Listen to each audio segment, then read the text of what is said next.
Hello and welcome. The smallest compost pile in the world goes full circle. We're in our last winter month now in the UK.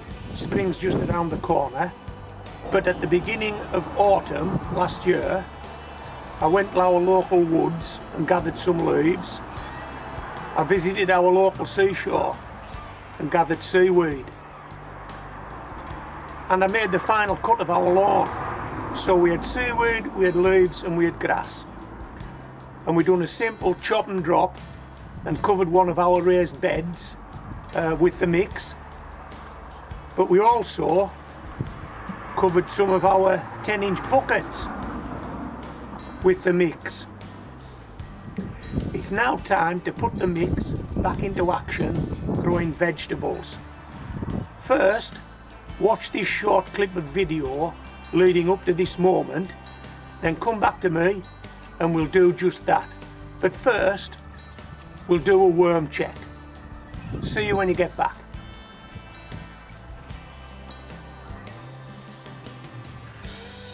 Okay, so why do we want to do this? Why are we bothering with this? Well, if you had a big backyard or an allotment or a large garden, you perhaps wouldn't, would you? But if you're growing things in pots or buckets or containers, if they're on your patio close to your property, they might even be on your balcony or on your paths. You don't want a stinking pile of compost. That's the last thing you want. Okay, this green and brown, there will be a carbon nitrogen ratio, one bringing carbon to the mix, one bringing nitrogen to the mix. For the purpose of this video, it doesn't really matter which is which, and neither does the ratio. Why does the ratio not matter? Because we're not hot composting, and because this pile is going to be so small, that ratio will not have any effect on the ability of this pile to put some goodness into this soil that you're going to use next year.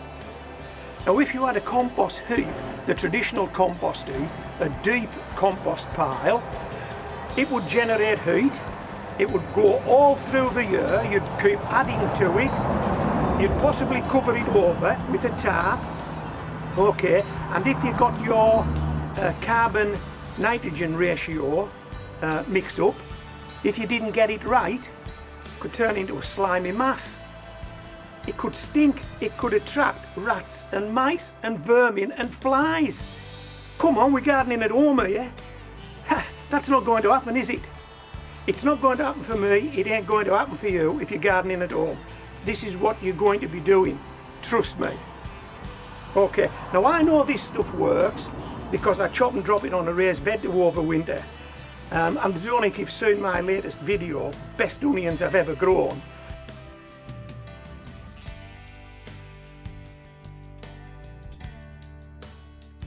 There was a mix of this stood on that raised bed and overwintered, so it was on there for 6 months. Now then, ask any gardener that composts, where is the most fertile soil in your garden? And they'll tell you it's at the bottom of the compost pile. It's the soil that the compost pile sits on. Well, we're going to sit a compost pile on this. So this soil will be the most fertile soil you've got in your garden. Let me just get another pot with some soil in.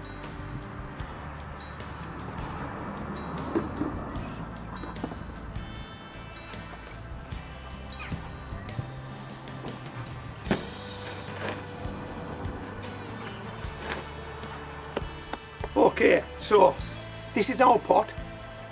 There's the soil. This would have grown potatoes or leeks or carrots. I've already told you that. This will have grown a crop this year. And we ain't going to use that for 6 months. It'll be full of life. We want to sustain that life. We want that life to work for us. While we're indoors during the cold winter months, we want this to be getting better, and it can do. And it will do if you follow this simple advice. Okay, now we're not going to cover this over. There will be no smell, there'll be no slime, there'll be no flies, there'll be no rats, there'll be no vermin, there'll be no mice.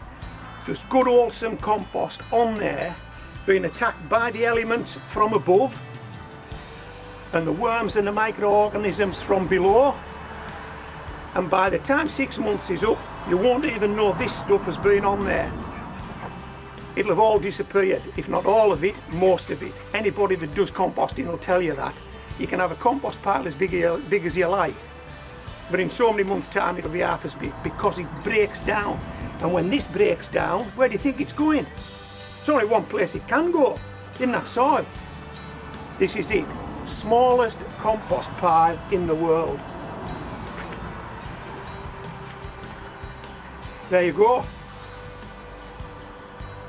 How easy was that? How easy was that?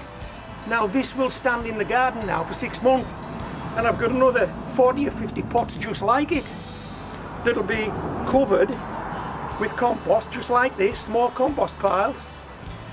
This will feed everything that's in that pot, and the elements will help to break it down and push it further and further into that pot, so that by the spring of next year this will be ready to go.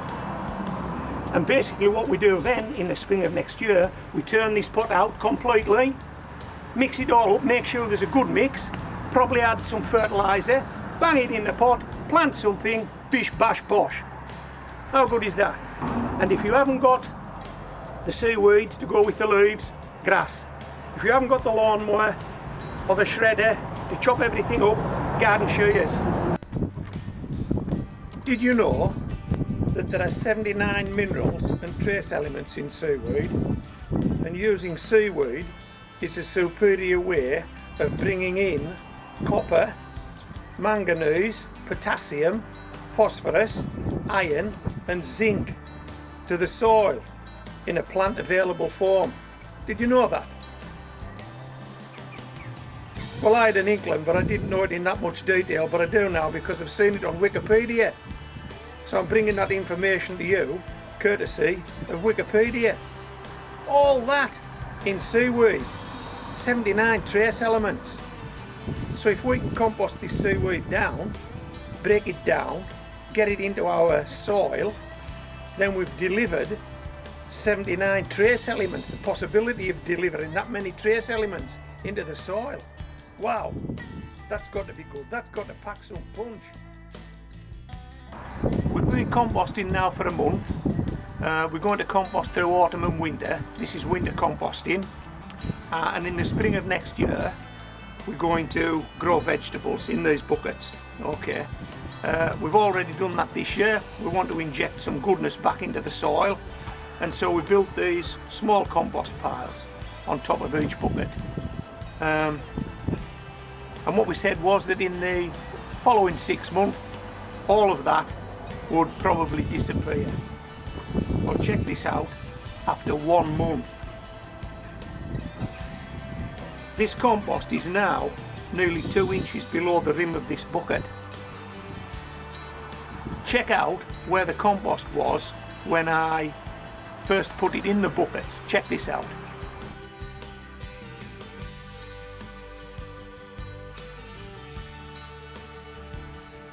So I think you can see from that the compost was probably 2, 3, 4 inches above the level of this bucket, and it was overflowing. And look at it now, after 1 month. It's disappearing. Just as we said it would, it's disappearing. And where's it disappearing to? Just as we said it would, into the soil, in the buckets. It's breaking down. Now then, I'm fairly confident that if I left this, within another few months, you wouldn't see any of it. But what we want to do is, we want to keep this going now. Now that we've got it going, we want to keep it going, because we've got worms and microorganisms in these pots relying on us, giving them some food so that they can supercharge the pot, haven't we, Mom? So what we're going to do is we're going to top these guys up and then just sit them to one side again. Let this process continue for the rest of autumn and winter. But what we're going to top these guys up with, I've just cut my lawn, and hopefully the last time this year. So I've got some grass, and I also had some leaves. So this time we're going to top these up with a mixture, a chopped mixture of grass and leaves. So we've got the green, we've got the brown, we've got what we want. Let's top these guys up. Excuse me, Molly.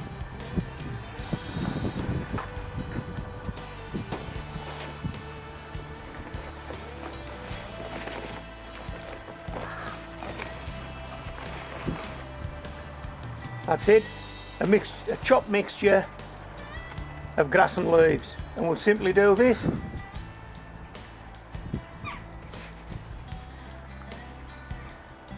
How easy is this? And if you're not doing this, as I've already said, you should be, shouldn't you? There's lots of leaves about, it is autumn. You may have just recently cut your lawn and have your grass. Do a mix, chop and drop it.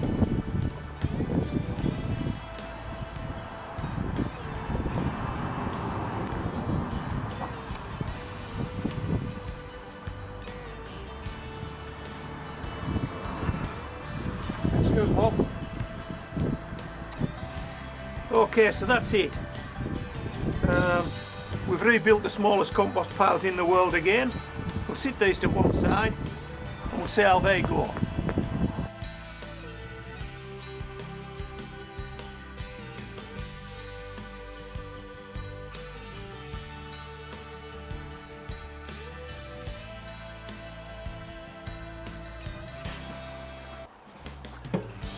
Okay, now you're up to speed, we'll do this worm check.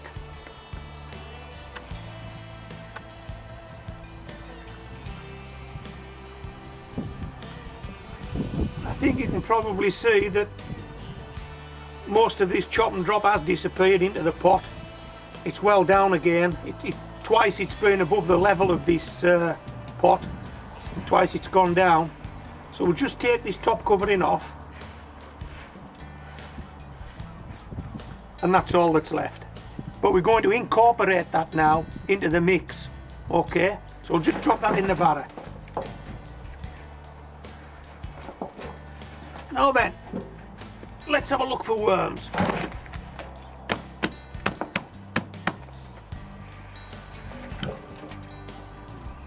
Oh boy!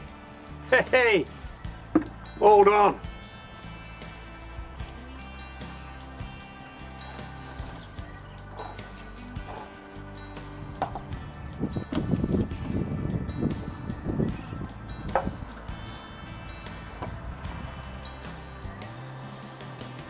Wow, there's some pythons in here. Let's have a look. Let's get the ones we can see for starters, and then we'll break this soil up, this soil ball up. Wow, look at that. They really have enjoyed themselves in this bucket. Well, look at it this way. This bucket has not been covered over. It's been open to the elements. Okay, it's had that chop and drop on top of it, which would feed the worms through winter. So there would be no point in them leaving the bucket, would there? They had everything they needed in that bucket. And as I've just said, there was no top on that bucket, so they could have left at any time had they wanted to, but they stayed in the bucket. So that's good. And as any gardener will tell you, if you've got worms in your soil, you've got good soil, you've got life. Wow, hey, I didn't think I would have that many worms, to be quite honest, but I have. Right, let's see if we can make these a bit more visible. Hold on.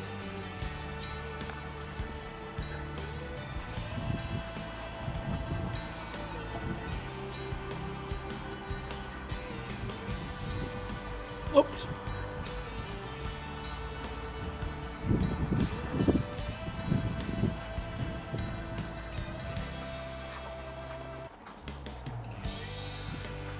Okay, check this out.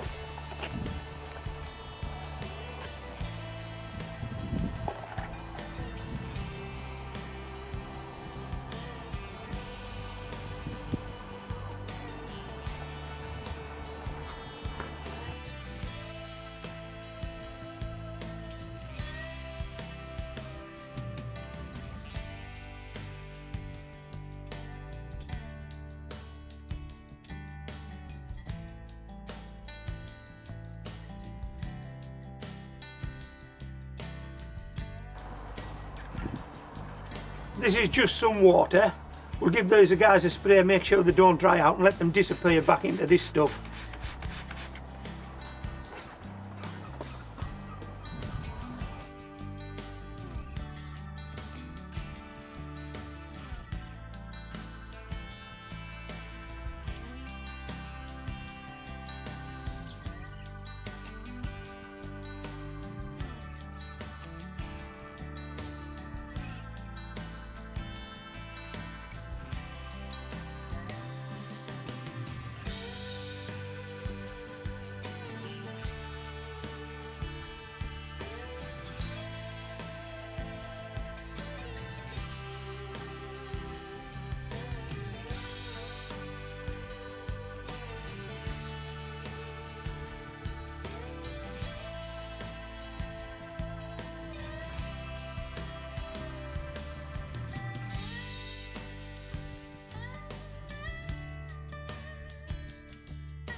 Okay, as you can see, these guys are getting back into the mix.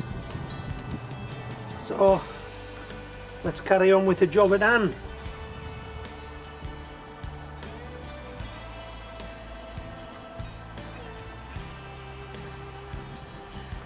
Okay, so we're not going to remove these worms because worms are good. Okay, as you saw when I emptied the bucket out, most but not all of the compost mix had been taken into the bucket by the worms. So we've done that worm check as promised. Now let's crack on with the rest of this video. Let's plant a potato. Okay, I'll just turn this over so that I don't coat these worms with potato fertilizer. Okay. And hopefully there'll be no worms killed in the making of this video. This is the potato fertilizer.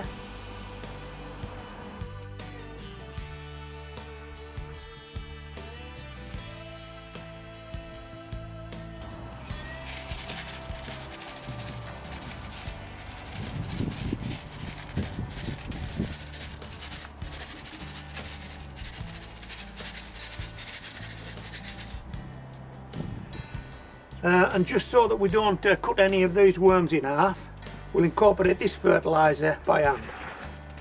Okay. We like our wildlife at homegrown veg, even the lowly worm. Oh, here's Molly. Hi, Moll.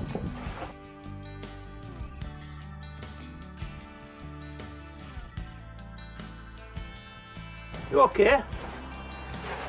Molly's popped out. Right, we'll pull this to the back of this barrow. Okay.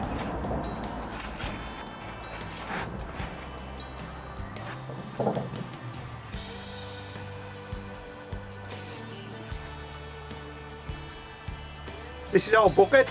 I'm going to put 2 inches in that bucket. 1, 2. That's 2 inches. This is the potato we're going to be planting in this bucket. It's a potato called Winston. This was a potato that I grew last year. We ate most of them, but we set some aside. And these have been on the windowsill in the conservatory for a week or 2 now, but they're ready to go into these pots. So this is Winston.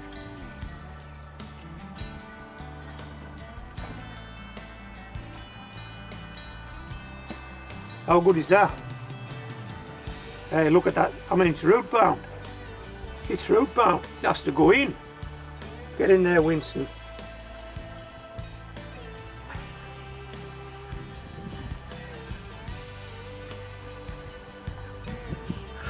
Right, okay, we're going to bury this potato now, and there's every danger that those leaves,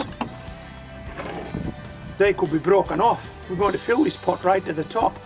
You may have seen me do this on a previous video. If you haven't, watch this. You're in for a treat. Pop bottle with the bottom cut off. Right, let's not hang about.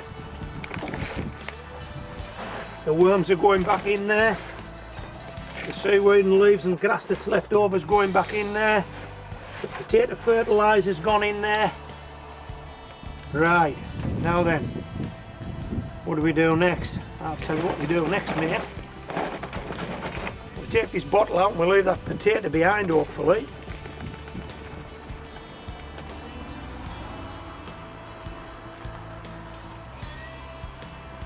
How good is that?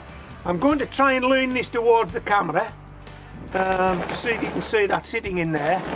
This is likely to collapse in, but that's what we're going to do with it anyway. Can you see that? Can you see that potato plant sitting in the bottom there? I hope you can. Now what we're going to do, and as you can see, none of those leaves have been touched. We're simply going to shake it in.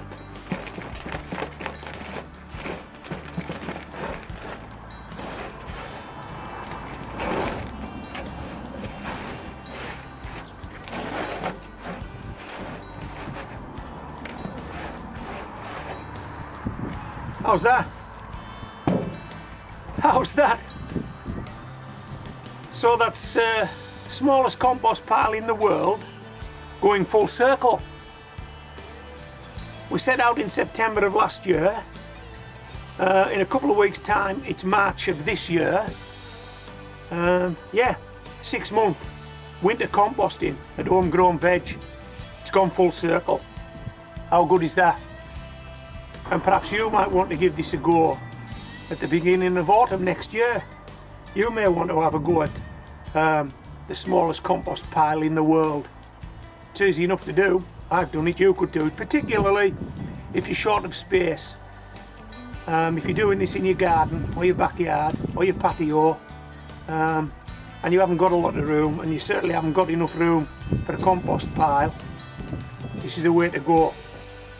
Okay, so this is Homegrown Veg signing out.